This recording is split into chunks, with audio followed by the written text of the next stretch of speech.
같이 마음 정돈하시고 기도하시겠습니다. 하나님 아버지, 저희들 하나님의 말씀을 기다리옵나이다. 천상의 맑고 깨끗한 신령한 이슬같은 권능의 말씀을 저희들에게 들려주시옵소서. 말씀을 듣고 힘을 얻어 죄악된 세상을 싸워 승리하는 역사가 있게 하시옵소서. 예수님 귀하신 이름으로 기도 올리옵나이다. 아멘. 오늘 여러분들에게 전해드릴 하나님의 말씀은 데살로니가후서 3장의 말씀입니다. 그 중에서도 5절의 말씀에 근거해서 마음을 인도하는 자, 그런 제목으로 말씀을 나누도록 하겠습니다. 자, 우리 사람들은 하나님의 창조 원리대로 누군가의 인도를 받아야 살게끔 되어 있습니다.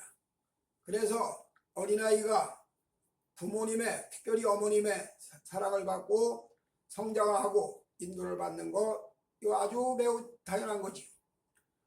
그것뿐만이 아니라 세상 살아가는 동안에 친구 관계의 인도를 받기도 하고, 스승의 인도를 받기도 하고, 또 어른들의 인도를 받기도 하고, 이렇게 살아갑니다.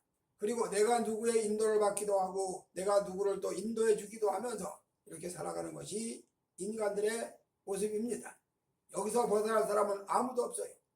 그런데 문제는 세상 살아가는 동안에 사람을 인도하는 여러 가지 방편이 많습니다. 윤리도 우리를 인도합니다. 도덕도 사람의 마음을 인도합니다. 철학도 사람의 마음을 인도합니다. 종교도 사람의 마음을 인도합니다. 옛사람들의 성인의 말씀도 사람들을 인도합니다. 자, 이렇게 여러 가지 방편으로 인도를 받지만 그런 것들은 다 세상 사회적인 것이고 부분적인 것이고 제한적인 것입니다. 정확하게 사람의 영혼을 인도하는, 그리고 영혼뿐만이 아니라 영육간의 인도함을 받는 그런 좋은 분들이 계시는데, 그것은 우리가 잘 아는 대로 하나님의 은총입니다. 하나님의 은혜입니다. 천관에서 모든 걸 다 포함해 가지고 하나님의 은혜라고 하는 말 속에 다 포함을 시킵니다. 그러면 이 시간에 세상 사람들도 말할 것도 없거니와 특별히 하나님의 자녀가 된 예수를 구주로 부르고 섬기는 기독교인들, 개신교인들, 성도들에게 인도함을 받는 가장 정확한 방편이 무엇인가 한번 찾아보도록 하겠습니다. 첫째로 사람의 마음을 인도하는 방편은 하나님의 말씀이죠. 여러 번 얘기해서 다 아는 얘기고, 성도들이 다 교회를 다니면서 수없이 들었던 이야기니까 얘기할 거 없지만, 신구약 성경 66권의 말씀이 사람의 마음을 인도합니다. 잠언에 보니까 사람의 마음을 보혜물 같아서 여호와께서 임의로 인도하시느니라, 그렇게 말씀을 합니다. 자, 이 말씀은 약 1500년 세월에 걸쳐서 40여 명의 기자들이 저마다 다 하나님의 상종의 감동을 받고 영감을 받고 은혜를 받아서 자기가 가지고 있는 모든 걸 다 동원해서 하나님의 영감에 의해서 기록을 한 말씀이 성경 말씀이죠. 그러니까 성경 말씀은 하나님의 말씀이지만 그 하나님 말씀을 받아서 기록한 사람은 기자들입니다. 이런 기자들이 다양하지요. 왕도 있고 농부도 있고 어부도 있고 못 배운 사람도 있고 잘 배운 사람도 있고 세리도 있고 결합한 사람들이 다 있습니다.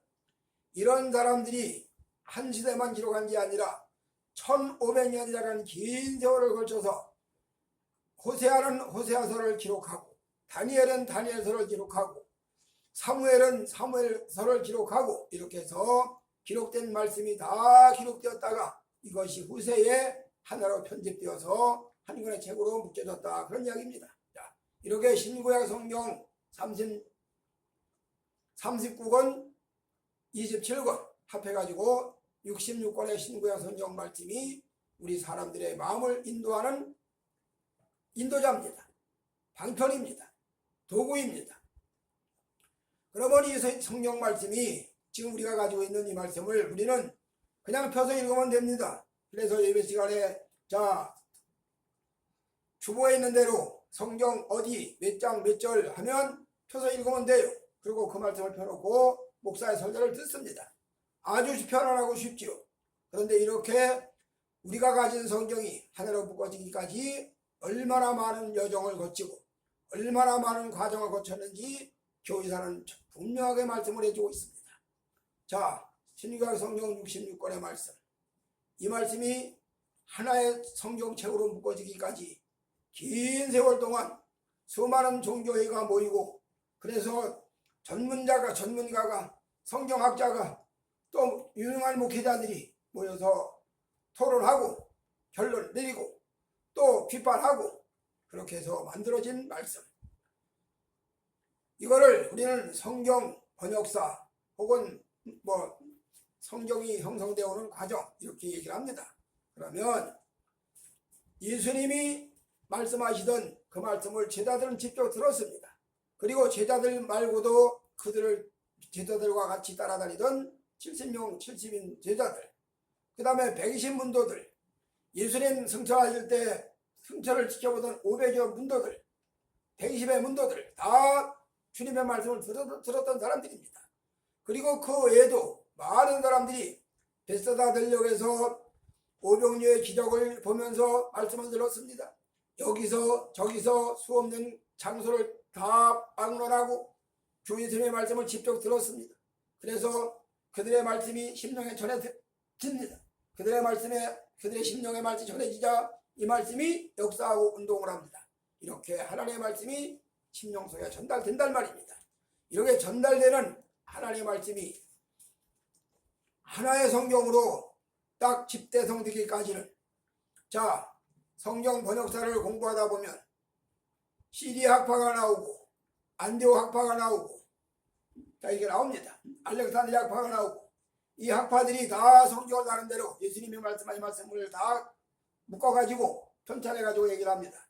그래서 그 세 가지 학파가 가지고 있는 성경 사본들을 다시 다 합쳐가지고 묶어가지고 어느 부분이 가장 하나님 말씀에 근사하냐, 가장 하나님 말씀에 근접하냐, 그렇게 해서 정리하고 또 토론하고 해서 정리된 것이 바로 알렉산드리아 학파가 가지고 있는 그 사본이다 이 말입니다.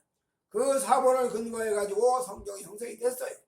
이걸 훗날에 세월이 간 다음에 지금 한창 날뛰고 있는 사이비단들, 특별히 정동수라는 목사가 주장하는 킹제임스 성경만 성경이고 나머지는 다 아니다, 그렇게 엉뚱한 주장을 하는 그 원천적인 근원을 올라가면 그들이 시리아 학파가 주장하는 시리아 사본을 채택하지 않았다 해가지고 그런 억지 주장한다 이 말입니다. 어쨌든 그건 성경 사본에서 얘기하는 것이고, 오늘 이렇게 이런저런 과정을 거쳐서 이런저런 절차를 거쳐서 하나로 딱 묶어진 성경이 우리가 가지고 있는 신구약 성경 66권의 말씀입니다. 이 중에 제일 마지막에 채택된 성경이 여러분도 말씀드렸지만 야고보서 트렌트 정교에 의해서 정정으로 채택이 되므로 완성이 됩니다. 이렇게 신구약 성경 66권의 말씀을 읽으면서 하나님의 인도를 받습니다. 사람의 영혼에 하나님의 말씀이 전달되면 강력한 영적인 역사가 일어납니다. 놀라운 세계가 열려집니다. 그래서 말씀이 믿어지고 아멘이 되고 승낙이 되고 수락이 되면서 그 말씀을 따라 살 수 있는 힘이 얻어진다 이런 이야기입니다. 이렇게 하나님의 말씀은 사람들의 심령, 특별히 성도들의 마음을 인도하는 인도자가 된다 그런 이야기입니다. 그러니까 말씀에 따라 인도를 받는데 그러면 이 말씀의 해석이 또 중요하겠죠. 어떻게 해석하느냐 이런 문제가 따라오겠죠. 그리고 이 말씀을 또 분석하고 전달해주는 설교자도 필요하겠죠. 이제 이런 문제가 따라오는데 이어서 얘기하기로 하고, 자, 신구약 성경 66권의 말씀이 사람의 마음을 인도합니다. 그 다음에 두 번째로 성도들의 마음을 인도하는 두 번째 방편이 뭐냐? 성령님이지요. 자, 성령님이 눈에 보입니까? 성령님이 우리 눈에 보여요? 안 보이지. 그러나 눈에 보이지 않지만 우리가 예수를 구주로 받아들이고 거듭나고 중생되어서 하나님의 백성이 되어서 믿음 생활을 하다 보면 언제 어느 날 어느 시에 성령님이 우리 속에 들어와 오셨는지는 알 수가 없어. 그걸 뭐 말하기가 너무너무 어려운 얘기지요. 이렇게 성령님이 내가 알지 못하는 어느 순간에 우리 마음에 들어와서 계시단 말입니다. 이거를 우리는 내주합일이라고 그렇게 말을 해요. 임마누엘이라고도 말을 합니다. 그래서 성령님이 우리 마음에 들어와서 내주합일에 계시고 임마누엘에 계시면서 우리를 인도합니다. 성령님이 역사하셔요. 이렇게 역사하시는 성령님의 역사를 성도들이 기도 생활하면서 믿음 생활하면서 각자 개인적으로 다 체험을 합니다. 이런 하나님의 말씀을 은혜를 받았다. 성령님의 이런 역사를 내가 체험을 했다 이런 얘기를 합니다. 그런데 여기서 우리가 중요하게 생각해야 될 것이 뭐가 하나 있는데 뭐가 있느냐? 성령님의 역사는 절대로 기록된 성경 말씀과 벗어나지 않습니다. 기록된 성경 말씀에 따라서 성령님은 역사하시는 겁니다. 즉 무슨 얘기냐 하면 하나님의 구원 계획을 예수님께서 완전히 이루셨고 그 이루신 구원 사역을 성령님이 우리 마음의 감동으로 깨닫게 하고 적용시키고 알게 하셔서 구원받은 자의 삶을 살도록 하신다 그 말입니다. 믿음이 믿어지게 하고 믿음이 주어져서 믿어지게 하고 깨달아지게 알게 한다 이 말입니다. 이런 거를 헬라 언어에서는 보혜사 성령 파라크레토스 그렇게 말을 합니다. 성령님이 우리 속에 들어가 인도를 하신다 그 말이에요. 자, 이단 사이비가 뭐냐? 성령님이 역사하는 것처럼 놀라운 영적인 현상을 이야기합니다. 영적인 세계를 보고 얘기합니다. 그러면 이단들이 왜 이단이냐? 영적인 역사는 분명히 영적인 역사지만 그것이 하나님의 말씀을 벗어났기 때문에 성령 역사로 보기가 어렵다 그 말입니다. 그리고 성령의 역사하시는 역사는 맑고 깨끗하고 아주 청결합니다. 악한 영들이 마귀가 귀신이 역사하는 성령님 역사처럼 아무리 위장을 해도 어딘가 모르게 혼잡스럽고 혼탁하고 복잡합니다. 이걸 명백하게 알 수 있는 것이 바로 영분별입니다. 그래서 우리 속에 성령이 영분별을 피워가지고 저거는 잘못됐다, 저것은 옳다, 저것은 문제가 있다 이렇게 분별할 수 있는 힘을 주신다 그 말이죠. 이렇게 성령님은 우리 속에 들어와 계셔서 내주합을 하시면서 분별력을 주시고 판단력을 주신다 이 말이죠. 우리 하나님께서 우리 성도들에게 신구약 성경 66권의 말씀을 통해 가지고 이 말씀의 안내를 받고 인도를 받아서 따라갑니다. 그리고 성령님의 안내를 받고 인도를 받아서 따라갑니다. 성령님의 안내와 인도를 받는 역사가 성경 말씀과 어긋났다면 이건 분명히 잘못된 거지. 그래서 성경 말씀이 허락하는 선에서 성경 말씀이 말씀하시는 조명에 비춰서 성령님의 역사를 우리는 알 수 있다 그 말입니다. 그래서 이렇게 성령님이 강력하게 역사하는 것을 경험하는 것을 우리는 영적인 체험이다 그렇게 말을 합니다. 90년도인가 89년도인가 참 세월이 많이 지나가서 확실히는 모르겠는데 아마 89년 한 4월달쯤인가 8월달쯤인가 하여튼 그때쯤 될 겁니다. 양수리 수양관에 올라가서 김충희 목사님 집회를 참석을 했습니다. 그때 그분이 자기 얘기를 잠깐 해요. 자기가 이렇게 목회를 할 때 전혀 목회 열매가 없어. 한 150명 정도 모이는 교회를 부임을 갔더니 2년 목회를 하니까 다 떨어지고 2명 남았대. 그래서 살 길이 막막하니까 울타리를 걷어다 떼면서 뗄 감이 없으니까 울타리를 걷어다 떼면서 투덜거리면서 하나님 이 모습이 뭡니까 이게 이러면서 투덜거리면서 자기가 잘못했다는 생각은 전혀 못하고 그러고 있다가 또 역시나 다른 한 150명 정도 모이는 교회로 다른 교회로 이 교회 사임하고 갔습니다. 여기 와서 150명 정도 모이는 교회 부임해가지고 2년 만에 성도 다 떨려먹고 2명 남겨놓고 또 다른 교회 또 그만한 교회로 또 부임을 갔어. 역시나 또 마찬가지야. 또 2년 정도 세월 가니까 다 떨려먹고 2명 남았어. 이게 뭐지? 그러면서도 이분이 염소들이라서 그렇다. 양들 같으면 그러지 않는데 염소들이 돼서 목자에다 다 반지 들고 다 떠나갔다. 그러면서 너희들 그래봐야 잘 되는 거 없다 뭐 이러면서 목회했다 이거야. 그러다가 어느 날 어느 옆에서 어떤 분이 어느 뭐 산상에서 산상 기도원에서 부흥회가 있는데 한번 같이 가자. 그래서 안 갈래다가 억지로 반강제로 끌려갔다고 해요. 가서 거기서 참석을 해가지고 첫날부터 뭐 맹수하지. 그러다가 이분이 마음속에 내가 이래서는 안 되겠다. 은혜를 받고 내려가야지. 그런 마음이 들어가지고 그 기도원에 올랐던 목사님들 한 20명 정도에게 집단 안수를 해달라고 부탁을 했대요. 그래서 목사님들 한 20여 명 정도가 한꺼번에 같이 머리에 손을 얹고 김충희 목사에게 안수 기도를 해줬답니다. 그랬더니 그 순간에 어떤 강력한 역사가 있어가지고 은혜를 받고 참 하나님이 앞에 은혜를 받고 보면 세상이 달라져 보이죠. 전혀 다른 세계가 열리죠. 그래서 능력을 받고 내려와서 주일 예배를 섰는데 그러니까 교인 2명 놓고 설교를 하는데 섰는데 본인이 설교를 하고 섰는데 설교는 분명히 본인이 하는데 성령님이 하시더라는 거야. 자기가 설교하는데 성령님이 하시는 걸 느끼면서 자기는 그냥 입만 도구로 빌려 드리는 입장이고 성령님 말씀하시고 그렇게 하는 것을 경험했다 이 말이야.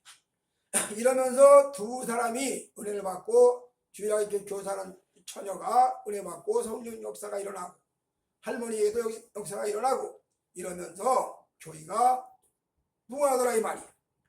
그분이 강조하는 게 뭐냐 하면 성령님이 내가 섰는데 설교는 내가 하고 섰는데 성령님이 대신 말씀을 하시더라. 이걸 조금만 다 이 말이야. 무슨 얘기냐.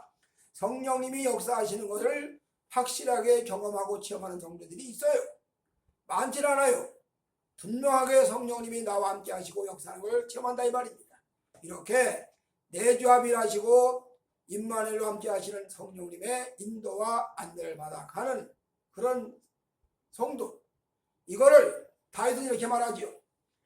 주의 지팡이와 막대기가 아니하나이다. 어디에서? 사망의 음침한 골짜기를 지난다 할지라도 내가 해받은 것을 데려가지 아니할 것은 주의 지팡이와 막대기가 나를 아니하시나이다 하는 고백이 있기 때문에 믿음이 있기 때문에 필요하지 않는다는 거죠. 무슨 얘기냐? 어느 때나 어느 장소에나 성령님이 우리와 함께 하셔서 이급할 때 보호하시고 지켜주시고 인도하시고 역사한다 이 말입니다. 이거를 이사야는 이렇게 말하죠. 네가 물 가운데 갈지라도 물이 너를 엄물하지 아니하고 네가 불 가운데 갈지라도 불이 너를 사르지를 못하고 즉 하나님의 철저한 보호를 받는다 그런 이야기입니다. 그 보호를 성령님께서 하신다는 이야기죠.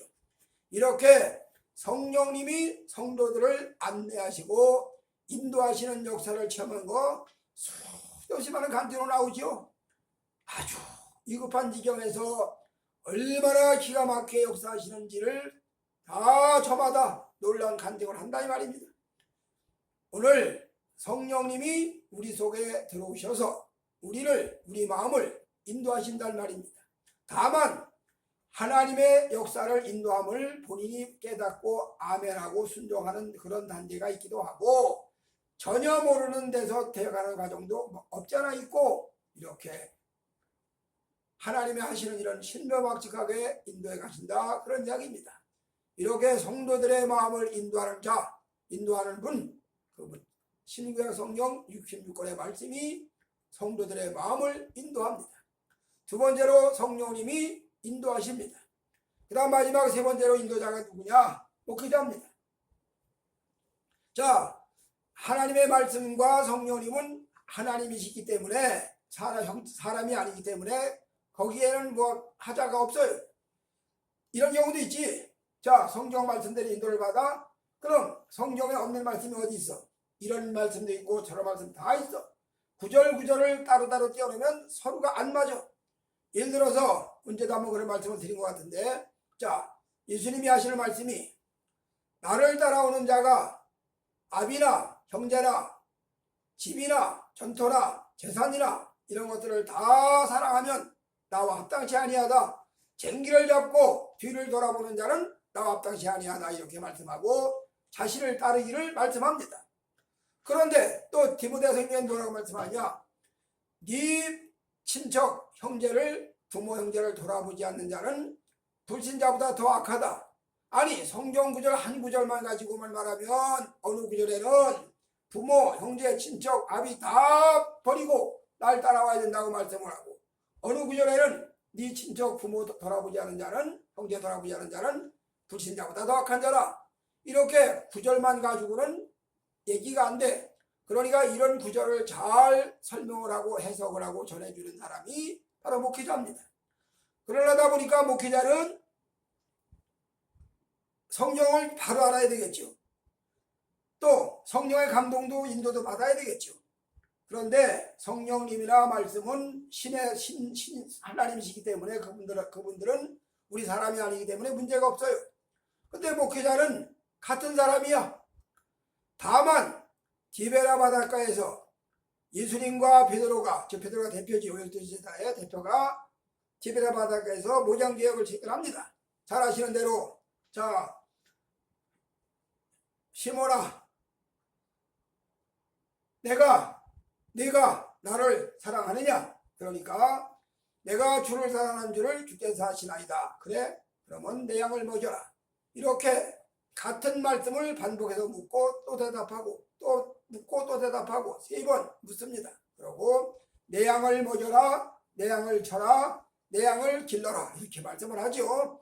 이렇게 3번 계약을 문답을 하고 난 다음에 그 양무리를, 즉 교회를 맡겼습니다. 그래서 한편으로는 예수님이 십자가에 달려 돌아가실 때 성전 휘장이 둘로 쫙 찢어져 가지고 지성소와 성소가 하나가 됐어. 무슨 얘기냐? 천하 만민이 구원받은 백성 모두가 다 개인적으로 주 앞에 나갑니다. 이걸 우리는 많은 제사장이라고 해요. 많은 제사장 주 앞에 다 개별적으로 나아갑니다. 그럼과 동시에 교회가 세워지고 교회 목사를 세워서 목회자의 신앙 지도를 받도록 하나님은 그렇게 해놓으셨습니다. 자, 한편으로는 저마다 주님 앞에 직접 나가는 길을 열어놓으시고, 또 한편으로는 목회자의 신앙 지도를 받도록 교회 질서를 세우시고, 그러면 이거를 이해를 못하면 여기서 반드시 문제가 오죠.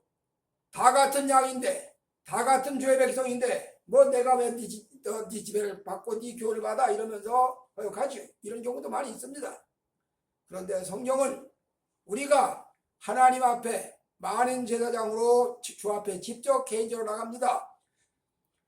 천주의 교회에서 성도들이, 신자들이 신부님에게 와서 고해성사하는 거 비성경적입니다. 신부한테 왜 고해성사를 왜? 하나님 직접 나가서 직고하는 거지. 그러니까 그거는 잘못된 겁니다. 그러나 개인적으로 하나님에 직접 나갈 수 있지만 그럼과 동시에 목회자의 신앙 지도를 받아야 되는 것이 우리들의 모습입니다. 그러다 보면 여기서 바로 필연적으로 따라오는 문제가 뭐냐? 목회자의 신앙 지도를 받기는 받아야 되는데, 그러면 그 목회자가 과연 옳으냐? 아니 과연 그 목회자가 바로 바르냐? 이런 문제가 제기가 되지요. 뭐 많은 사례는 아니지만 드문드문 사건들이 터져 나오지 않습니까? 뭐 요새 뭐 한참 또 뭐 여의도 무슨 교회 뭐 모교회 목사가 뭐 저쩌고 막 시끄럽고 뭐 물러나라 뭐 사실이냐 아니냐 뭐 등등. 자, 그러면 이런 문제가 터질 때마다 교회 성도들은 혼란스럽죠. 아니 이게 뭐야? 따라가야 돼 말아야 돼? 목회자의 말에 순종해야 돼 말아야 돼? 이런 문제가 따라오지요. 자, 이렇게 하나님의 말씀인 성경과 성령님은 하나님이시기 때문에 아무 문제가 없지만 목회자는 사람이기 때문에 필연적으로 문제가 투반된다 그 말입니다. 그래서 하나님의 말씀을 위탁받은 목회자가, 하나님의 모장을 위탁받은 목회자가 이 사명을 잘 감당하려다 보니까 자신도 늘 처서 복종을 하고 하나님 앞에 처서 복종을 하고 그런 상태에서 성도들을 인도해 가야 되겠죠. 비근한 비유가 될런지 모르지만 훈련소에 들어가면 자 4주 정도 6주 정도 기본 훈련을 받습니다. 그래서 그 기본 훈련을 받고 이제 마치면 다 배치를 받아요. 그러면 그 같은 훈련병으로 4주 6주를 거친 중에 2병 계급을 받고 이제 배치받을 때 그 중에 조교로 선발되는 사람이 있습니다. 그러면 엄밀히 따져서 그 조교로 선발된 사람이나 지금 훈련병이나 뭐 불과 4주나 6주 차이밖에 안 나. 그럼에도 이 사람은 가리키는 자가 돼가지고 또 신병들을 가리켜요. 조교가 돼가지고. 무슨 얘기냐? 목회자가 하나님의 말씀을 맡아가지고 가리키되 조금 앞선 사람이 있고 많이 앞선 사람이 있고 엄청 깊이 앞선 사람도 있겠죠. 그래서 이런 부분에서 좋은 목회자를 만나는 교인들은 복이 있다고 얘기를 하는 게 바로 이런 문제입니다. 그래서 나보다 조금 앞서가는 목회자, 아니면 나보다 엄청 꽤 많이 앞서가는 목회자, 아니면 나보다 엄청나게 더 높이 앞서가는 목회자, 이런 차이가 있겠죠. 어쨌든 디모데전서, 디모데후서에서 디도서에서는 바울 사도가 디모데와 디도에게 목회 서신, 즉 이렇게 목회하라고 하는 기준을 제시합니다. 이렇게 하나님의 이름으로, 예수님의 이름으로 목사가 되어서 교회를 담당하고 교회를 담임하고 성도들을 치리하고 모장하는 목회자, 이 목회자들이 사람의 마음을, 성도들을 인도한다, 그런 이야기입니다. 이렇게 인도를 받아가다 보면 성령의 인도를 받고 말씀의 인도를 받고 목회자의 신앙 인도를 받다 보면 믿음이 자라나죠. 저 개인적으로도 돌이켜보면 처음에 전도되어서 4년 세월 전도사님에게 신앙 지도를 받으면서 그때는 그분이 최고야. 그때는 그분이 하늘의 제일이야. 그렇게 신앙 지도를 받다가 또 세월이 지난 다음에 좀 믿음이 자라서 결국 목회자 길로 나가서 그 과정에서 많은 은혜 받은, 은혜가 넘치는 그런 목회자들의 집회에 참석도 하고 감격적인 은혜도 받고 이러면서 성장하다가 어느 단계가 지나니까 이제는 누구의 말씀을 듣고 은혜 받는 단계가 지나서 내 스스로 성령의 인도를 받으면서 말씀을 읽으면서 기도 생활을 해가면서 이렇게 지나가는 과정이 생기더라, 그런 이야기입니다. 오늘 우리는 이 땅을 살아가는 동안에 성도들은 우리 하나님께서 신구약 성경 66권의 말씀을 가지고 그 말씀의 인도를 받아서 따라갑니다. 성령님의 인도를 받아 따라갑니다.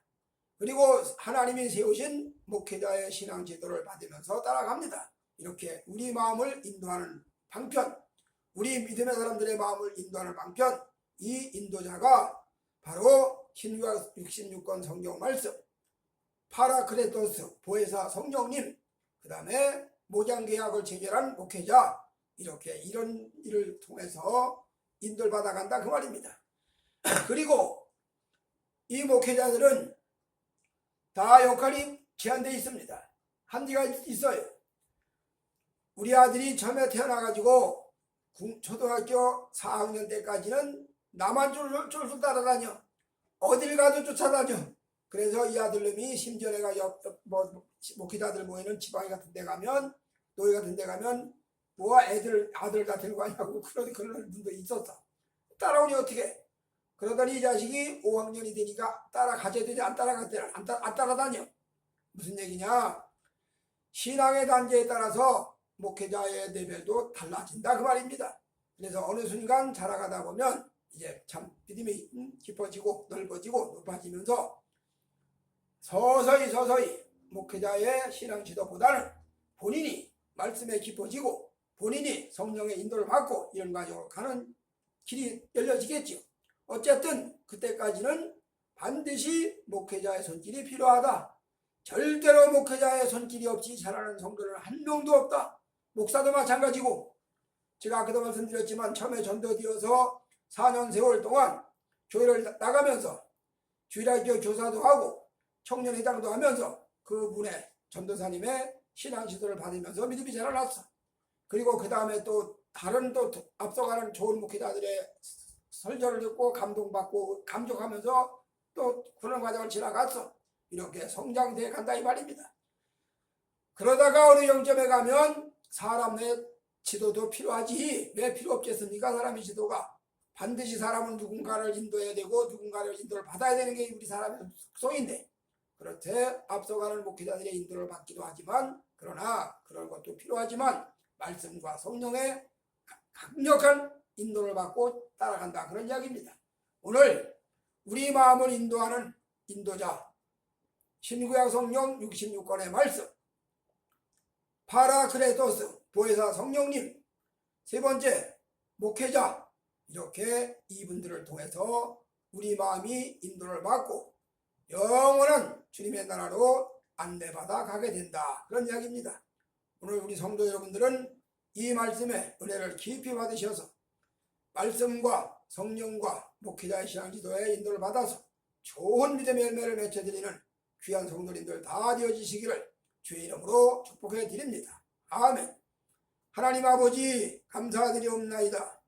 하나님께서 사랑하셔서 신구약 성경 66권의 말씀과 성령님의 역사와 목회자의 지도를 통해서 우리 마음이 인도받게 되어가게 하심을 감사드리옵나이다. 주 예수님 귀하신 이름으로 기도 올리옵나이다.